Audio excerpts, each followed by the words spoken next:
L'unico modo di conoscere davvero una casa è farle un'improvvisata. Entrare di soppiatto, chiudersi velocemente la porta alle spalle, non darle il tempo di prepararsi, farle bu. Le case sono intelligenti, trattengono fra le mura l'ingegno di chi le ha abitate. Questa poi è stata una cascina contadina, astuzia allo stato puro. Una mattina arriva la lettera.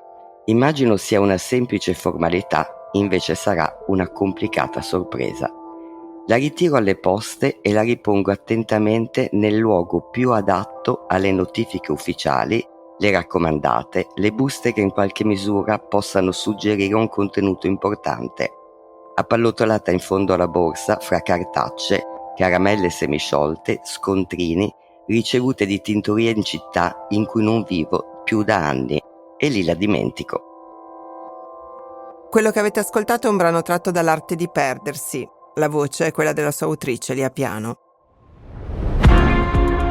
Sono Silvia Lucini e questo è Voce ai Libri, un podcast prodotto da Cora Media in collaborazione con Intesa San Paolo On Air. Per non perdere gli episodi di Voce ai Libri, clicca il tasto Segui e attiva la campanella. E se ti va, metti 5 stelline su Spotify. La protagonista di questa storia è una donna di 50 anni, indipendente, senza legami, abituata a badare non senza difficoltà solo a se stessa. Sembra una ragazzina e proprio come una ragazzina sente che il suo corpo sta cambiando, ma non è la pubertà. La cattivissima zia Laura le dona una casa sulle colline che guardano il mare. Una casa che fa parte dei suoi ricordi di bambina, ma la casa, come avvertono i tecnici, sta lentamente scivolando verso il basso. Quindi va fatto un risanamento conservativo con demolizione e ricostruzione in sagoma. Procedura che, qualsiasi cosa voglia dire, richiede molto tempo e costringe la protagonista ad alcune vite temporanee, attraverso le quali lei fa l'unica esperienza alla quale sembra essersi opposta fino a quel momento, crescere davvero.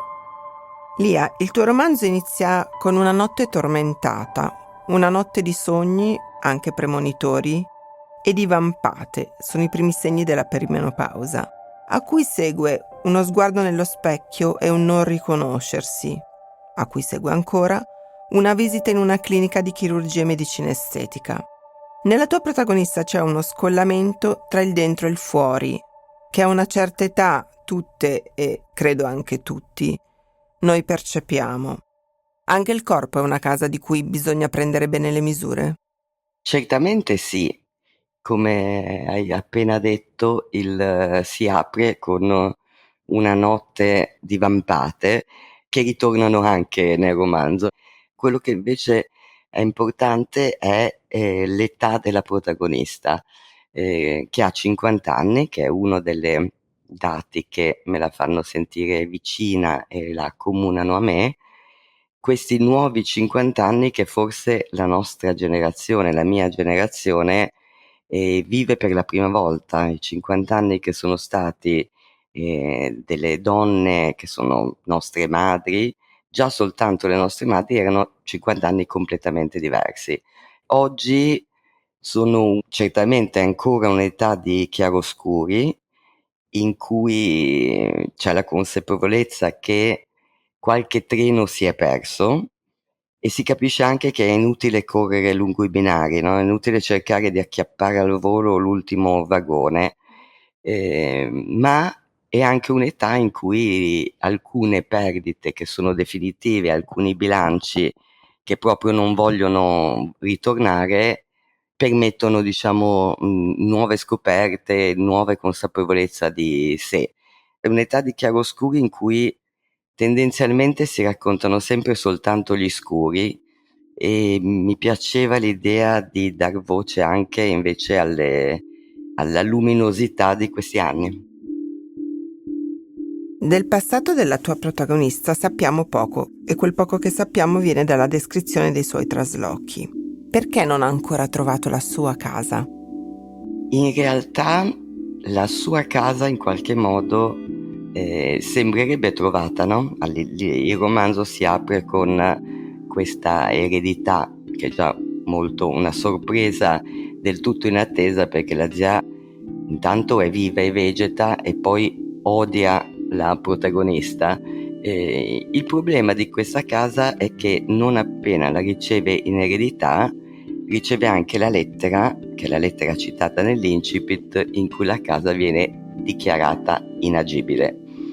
Lei subito decide di occuparla, diventando l'inquilina abusiva di se stessa, ma poi capisce durante le demolizioni che se ne deve andare. Quindi si apre con una falsa illusione di aver finalmente trovato un posto in cui tornare, perché in realtà c'è bisogno di una lunga ristrutturazione, che è un po' la risposta alla domanda che mi hai appena fatto. Non ha ancora trovato una casa perché evidentemente non è soltanto la casa che ha ereditato che ha bisogno di una ristrutturazione profonda, che questo personaggio affronta nel solo modo che conosce, e quindi traslocando di continuo. Il trasloco è praticamente il suo mezzo di trasporto, non è capace di fare altro se non spostare se stessa e tutto quello che possiede incessantemente. Associamo l'idea di casa a quella di famiglia. In questo romanzo di famiglie tradizionali e tradizionalmente felici non ce n'è praticamente nessuna.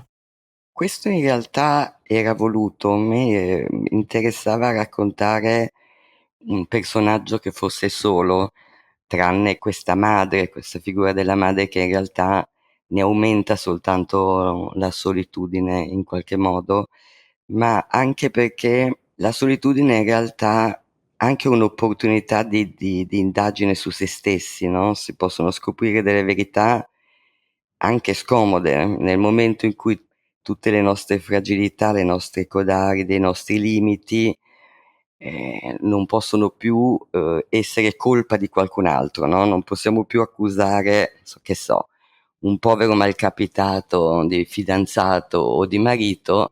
In quel momento con se stessi bisogna fare i conti, e questo mi interessava. Poi forse io ho anche una certa, non direi forse un'antipatia, ma ho poca consuetudine con le famiglie tradizionali. Anche io ho debuttato con un romanzo il cui tema era questa famiglia che cerca di diventare normale in tutti i modi e non ci riesce, quindi evidentemente non sono fatta per le famiglie tradizionali. Se la famiglia non c'è, ci sono però gli amici, i vicini, chi fa un lavoro di cura, gli incontri casuali, e tutti danno a loro modo aiuto e affetto. E anche nei tuoi ringraziamenti ci sono citate tante amiche, per cui vado a una domanda più personale. Qual è secondo te il modo di far vivere e sopravvivere le amicizie quando si diventa grandi? Questa è una bellissima domanda, perché è un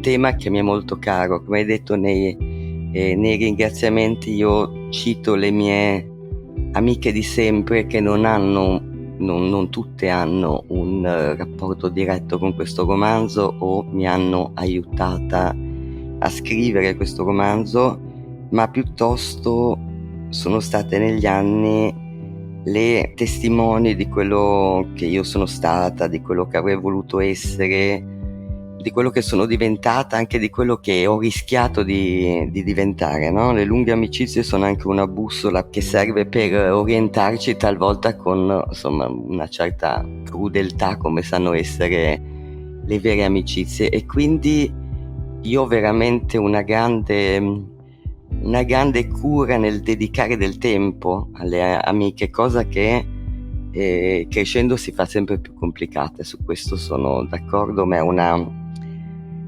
anche una forma di resistenza l'amicizia, no? Ci aiuta a resistere a quello che possiamo rischiare di diventare e ci salvano.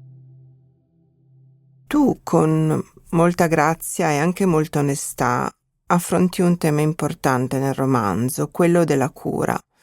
La tua protagonista ha avuto un rapporto complicato con sua madre, che adesso ha una malattia che l'ha allontanata dalla realtà. E lei, la protagonista, fa di tutto, insomma, fa abbastanza per evitare di starci assieme. la cura della donna è affidata a una badante e lei la va a trovare molto poco.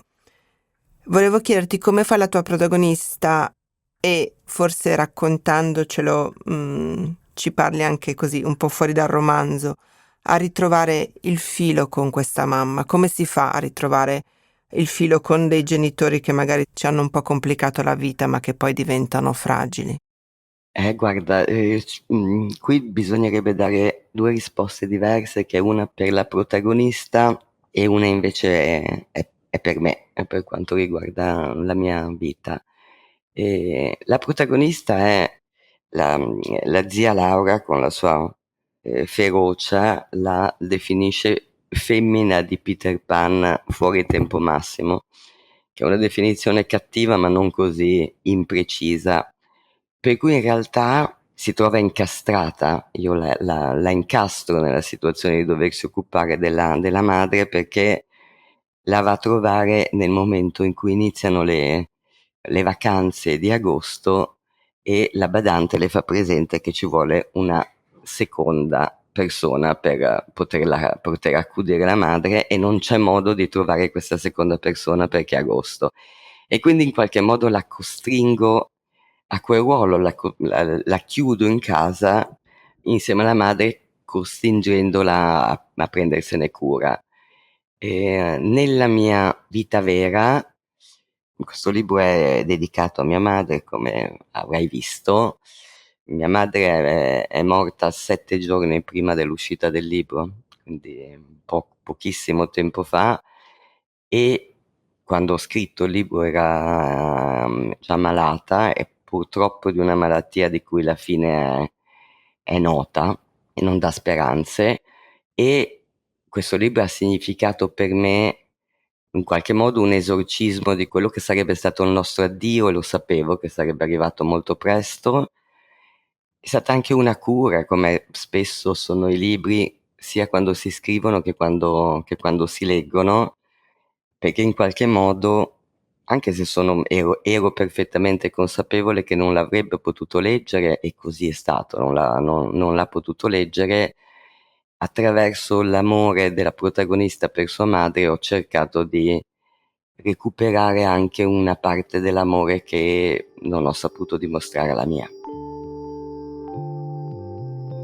C'è un'altra mamma nel libro che è la mamma di Libero. Libero è un personaggio molto bello e poetico, è un uomo che ha sofferto a causa di una specie di catena di dolori che è arrivata a scaricarsi su di lui. Mi incuriosivano queste mamme complicate, come mai? Forse perché le mamme sono complicate.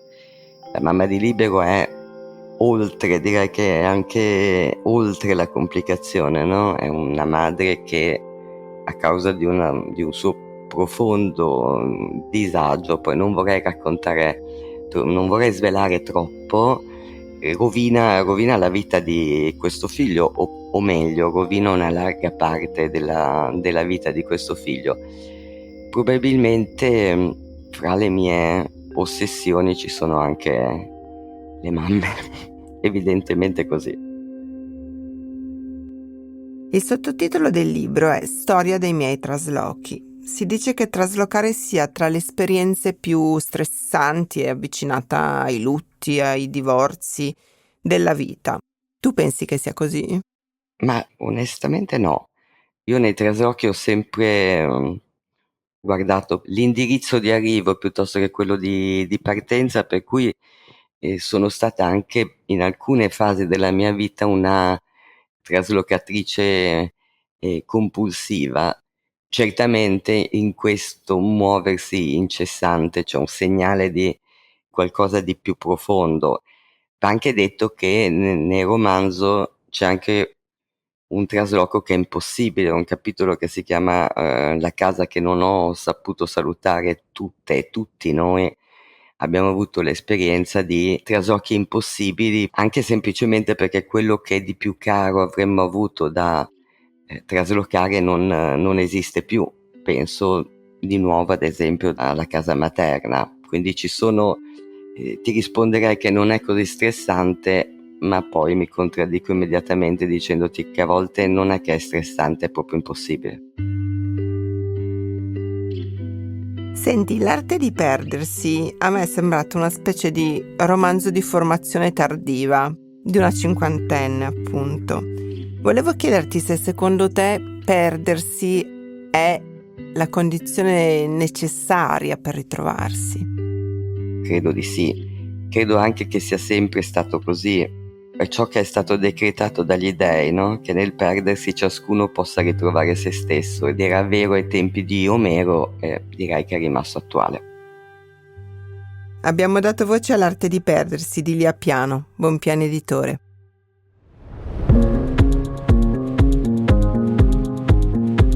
Voce ai libri è un podcast di Cora News prodotto da Cora Media in collaborazione con Intesa San Paolo On Air. È scritto da Silvia Nuccini. La cura editoriale di Francesca Milano. In redazione Ilaria Ferraresi. Il sound design è a cura di Aurora Ricci. Il project manager è Marco Paltrinieri. Il producer è Alex Peverengo. Coordinamento post-produzione di Matteo Scelsa.